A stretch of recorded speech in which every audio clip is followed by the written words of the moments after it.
Okay, everybody, good morning. Happy Monday. We have made it to the start of another week, and this week will contain our first televised semi-serious NFL action of the season. So, pretty exciting.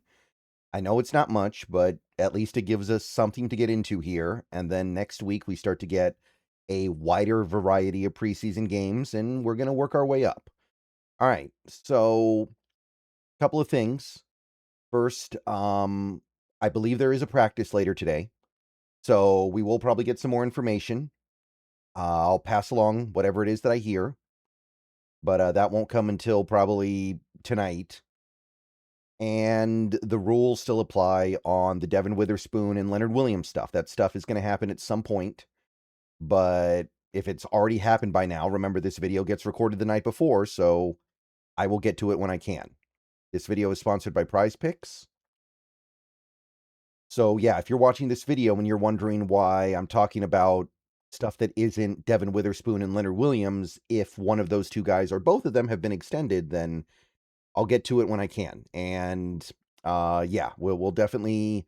I'm excited to talk about that stuff. Don't get me wrong, but as I am recording this video right now, it hasn't happened yet. All right, so I want to talk about the Seahawks next season. I want to talk about their salary cap situation because and this is kind of related to the Leonard Williams and Devin Witherspoon stuff, right? There seems to be a sense from some people that we're going to run out of money here. And I feel like this happens pretty much every season where people get it in their head that if a team gives a contract to this guy and that guy and that guy, there's not going to be any money left. And in some cases, that's going to be true. Most of the time, it's not true. And even in the instances where it is true, you still have ways around it that are relatively common in the modern NFL. But nevertheless, I wanted to go ahead and take a video here because right now we're chilling, not a lot going on. I want to talk about the situation with the Seahawks and their 2027 salary cap situation. Because if you log on to Spotrac right now and you go to 2027, you're going to look at the cap space and you're going to see a relatively low number. You're going to see 28.2 million in cap space as of this moment. Now, that's actually 14th in the NFL, which is not bad at all. But nevertheless, you're going to look at that $28 million amount, 28.2, and you're probably going to feel like, well, that's not very good. That is not enough for us to do what we need to do. And on the surface, you would be correct about that. Let's just think about this in the most basic of terms. 28.2 million as of this moment. The thing to understand is, number one, there is currently no Leonard Williams money in 2027 except for his void year hit of 9.4 million. So if and when Leonard Williams gets extended, that's going to put money into this column that is currently not there. It's not going to increase or decrease a number that's already here. It's going to add an additional number from nothing, right? And that cap hit is going to be big. Like it's definitely going to be bigger than the 9.4 he's currently on the books for. And it's probably going to take up a good chunk of this cap space.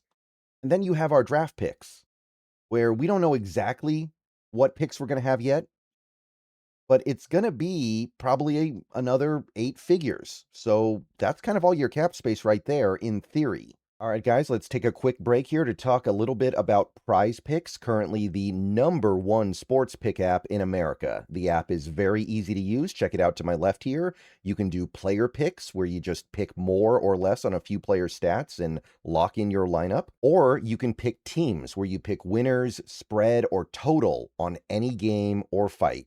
The app is available in most states, including California, Texas, and Florida. Right now, they have a great offer. You can play your first $5 lineup and get $150 in lineups if you win. All you have to do is use code HMA when you sign up. It's a brand new offer.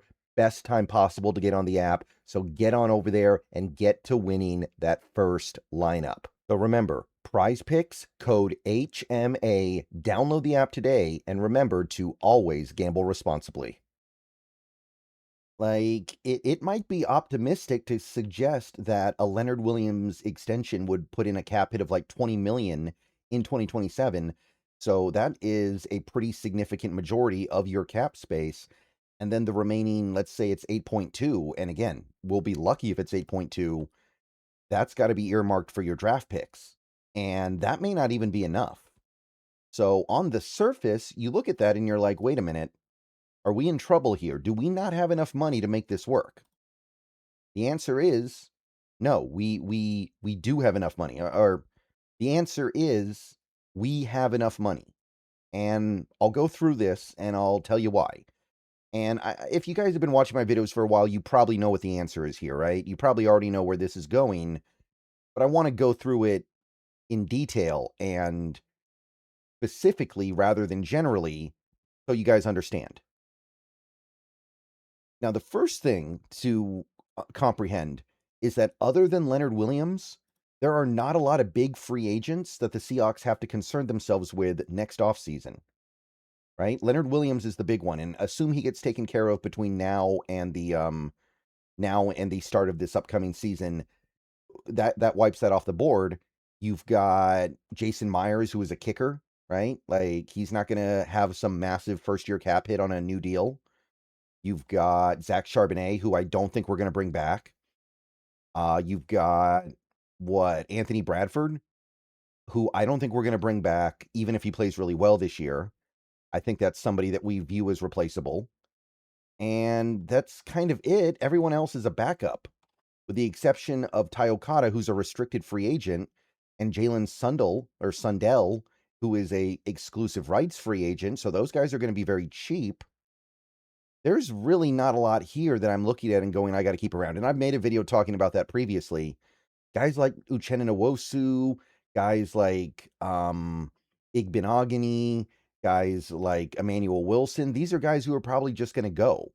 Like, you look at this list, there is not a lot here that there is urgency to bring back, except for, I'd probably say Jason Myers. And if Jason Myers doesn't have a good season, by the way, even he is vulnerable. So I look at this and I say, there isn't a lot we really need to bring back. The second thing is, it's pretty easy to start cutting this salary cap chart up into a more favorable spot. And it starts at the top with Sam Darnold, right? Sam Darnold entering the last year of his deal next year, $42 million cap hit. One of two things is going to happen, especially if Darnold has a good season, or, as long as he doesn't have a bad season, really.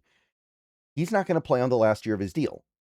Sam Darnold is either going to get a monster contract extension, and that extension will take this cap hit down at least some, maybe not a huge amount, but it will take it down some, or he gets traded because we couldn't come to an agreement.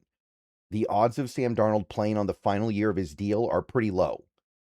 There would have to be a situation where he plays good, but a little bit shaky, and maybe the team doesn't do so well, and the team's like, I don't know if we want to commit to a quarterback, but we still like Darnold.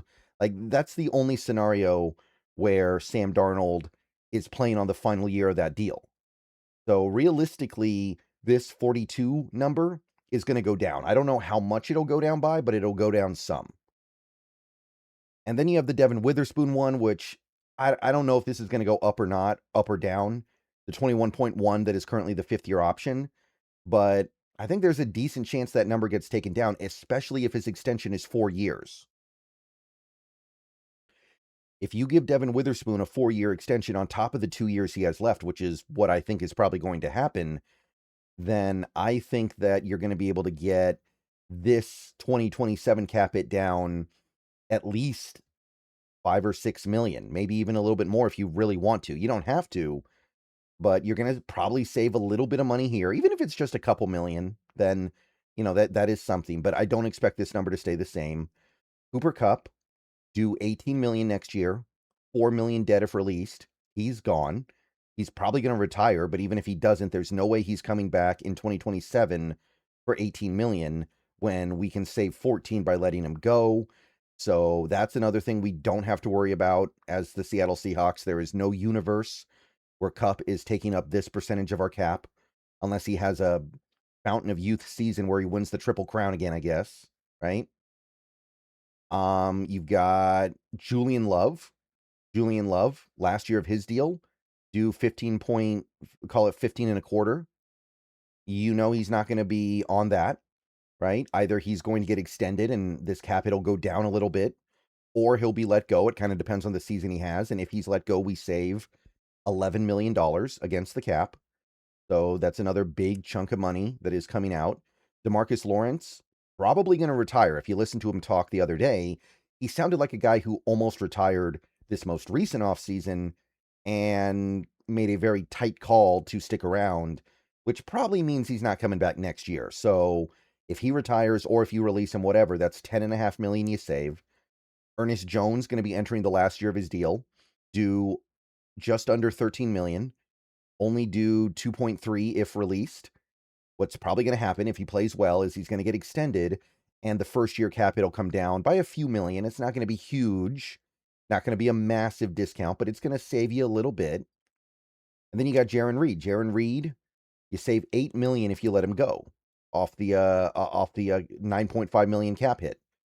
And he's probably going to retire too, honestly. I think he's another guy who is pretty clearly making 2026 his swan song. So if that happens, you're saving $8 million, and look at how fast the savings just piled up, right? Like Cooper Kupp, $14 million. DeMarcus Lawrence, that is 10.5. And Jarran Reed, that is 8. So with just those 3 players, we're over $30 million in new savings. That will definitely cover any Leonard Williams extension money that gets pushed into 2027. Again, we'll see exactly how the contract looks when it comes out. And rookie contract stuff. And then you have whatever happens with Darnold, with Witherspoon, and with Julian Love and Ernest Jones. You're probably looking at freeing up enough money to even do stuff in free agency. And I don't expect this team to go nuts in free agency next year any more than they did this most recent year, because that's not really the way they go, and that's not really the way they need to operate right now, because they have so many good young players that they need to think about paying in the future. They don't need to be playing this game now, when they have so much blue chip talent that is going to come due for a payday soon. Like, you're going to have to start thinking about extending Byron Murphy, Gray Zabel, AJ Barner is going to come around, Nick Eamon-Worry. Like, the big money for those guys is coming, and there are going to be tough decisions. But I'm telling you right now, as of this moment, I look at this crew of free agents, I look at the cap space we can create, and I don't really have any fear. I think you can open this number up to somewhere around, 70, 75 million without really doing anything extreme. I didn't propose anything extreme here. I didn't say we should cut Abraham Lucas. I didn't say we should do something. I didn't say we should not extend Devin Witherspoon. I didn't do anything crazy here. I just said Cooper Kupp, D-Law, Jarran Reed. All 3 of those guys are probably going to retire anyway. So nothing crazy. And then on top of it, I'm stacking a little bit of savings on whatever happens with Darnold, whatever happens with Witherspoon, Julian Love, and Ernest Jones. Even if those guys combine for like 10 to 15 million in savings, that's going to get you way up there to like this number is going to become 75 real quick. And boom, you're extending Leonard Williams. You are, if you want to, you can extend Zach Charbonnet or Anthony Bradford, or you can go out in free agency and get a good pass rusher. You can get a go get a safety. There's a bunch of stuff that you can do with that kind of money.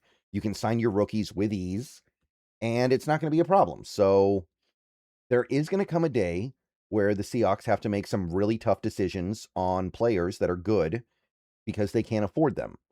But I don't think 2027 is necessarily going to be that year. The hard decision might be, do we extend AJ Barner now or let him play out his rookie contract and see what happens in 2028? That would be a tough decision. But I think that's probably the main tough decision we got to make. Because as much as we may like a guy like Zach Charbonnet, that's not really a tough decision, I don't think. Anthony Bradford, even if you're a fan of his, and I know that there are some people that take a more positive view of his play, letting him go and not giving him a big lucrative free agent contract is not that's not a hard decision, I don't think. That's just business as usual. All right. I'm going to let you guys go. Video later, maybe something happens, but I mean, if not, then we have practice. All right, go Hawks.